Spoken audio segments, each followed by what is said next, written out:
Salut tout le monde, j'espère que vous allez bien. C'est le grand retour du journal du Mercato. Avec gros programme de l'émission d'aujourd'hui, on parlera du Paris Saint-Germain. On ira voir ensuite l'Olympique de Marseille. On ira voir ensuite le club qui pourrait acquérir Alexandre Lacazette. Pour terminer avec Gianluigi Donnarumma. Mais on va commencer déjà avec le Paris Saint-Germain. Quel ne serait le journal du Mercato si on ne parlait pas du club de la capitale. Et donc le Paris Saint-Germain, déjà on va commencer avec deux officialisations, ce ne sont pas des arrivées mais des prolongations de contrat. Marquinhos qui a donc signé jusqu'en 2022 et Thiago Motta, alors ça par contre c'est un sacré imbroglio qui avait eu lieu ces derniers temps. Certains disent qu'il avait signé, d'autres qui disaient que non c'est pas possible.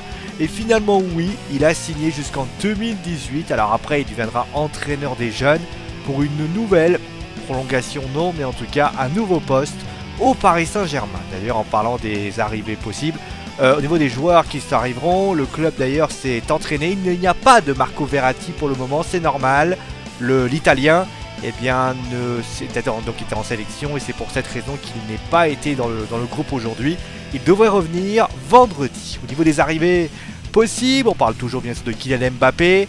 Kylian Mbappé qui d'ailleurs on essaye du côté du PSG de faire un petit lobbying. On essaie de voir justement le fait que la famille aime bien que Kylian Mbappé soit à Bondy puisqu'il est né là-bas et que Paris est du côté de l'Île-de-France. Il y a également une deuxième possibilité, il s'agit de Fabinho. Et oui, Fabinho que Paris essaye désespérément de recruter. Alors pour ceux qui se demandent, ils ont proposé 45 millions, ça ne s'est pas fait et donc les Monégasques réclament 60 millions et ça pourrait notamment être aussi un facteur de volonté pour la part de Kylian Mbappé si jamais il avait envie de venir du côté de Paris. D'ailleurs à noter bien sûr que le Real Madrid, eh bien Zinedine Zidane fait tout pour récupérer le joueur. Allez, il y a aussi d'ailleurs un autre joueur qui pourra arriver, d'ailleurs lui ça semble être vraiment bien entamé.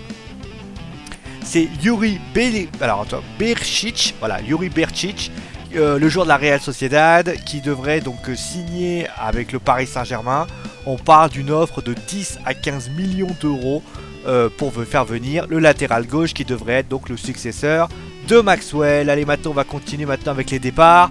On a 3 départs qui vont arriver. Le premier c'est Lucas, pisté avec l'AS Roma pour la somme de 30 millions d'euros.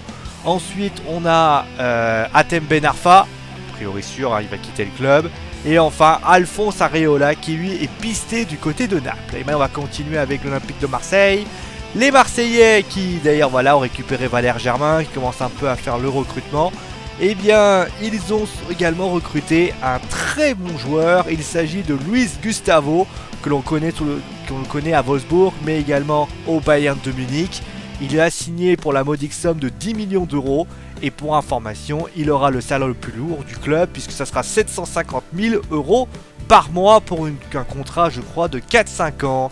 Et donc maintenant on va passer à l'Olympique Lyonnais, ou plus précisément Alexandre Lacazette.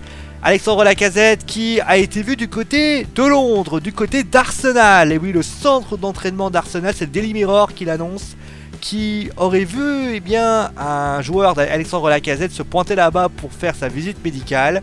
Le joueur devrait alors bien signer un contrat avec les Gunners. Voilà un petit peu ce qu'on pouvait dire pour Alexandre Lacazette. J'en profite pour parler d'Arsenal ce propos d'un deuxième sujet.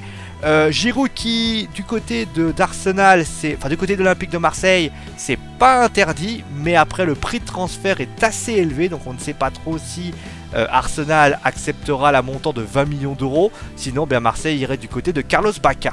Allez, maintenant on va terminer avec Gianluigi Donnarumma. Donnarumma qui a d'ailleurs été annoncé partant, notamment au Paris Saint-Germain. Et bien il va sans doute prolonger, et d'ailleurs le contrat est assez juteux, 750 000 euros par mois, enfin plutôt 6 millions d'euros par an, pardon, pour la saison, et une clause libératoire à 100 millions d'euros en cas de Ligue des Champions. Sinon ça sera moins, ça sera la moitié. Donc voilà, Gianluigi Donnarumma qui devrait bien peut-être signer du côté signer donc prolongé du côté du Milan AC. Allez, maintenant c'est la fin du journal du Mercato, j'espère que ça vous a plu. On se retrouve donc demain pour de nouvelles informations bien sûr sur le Mercato qui ne s'arrêteront pas que bien sûr que le 31 août. Je vous fais des gros bisous et je vous dis bien sûr à très vite. Allez, ciao tout le monde.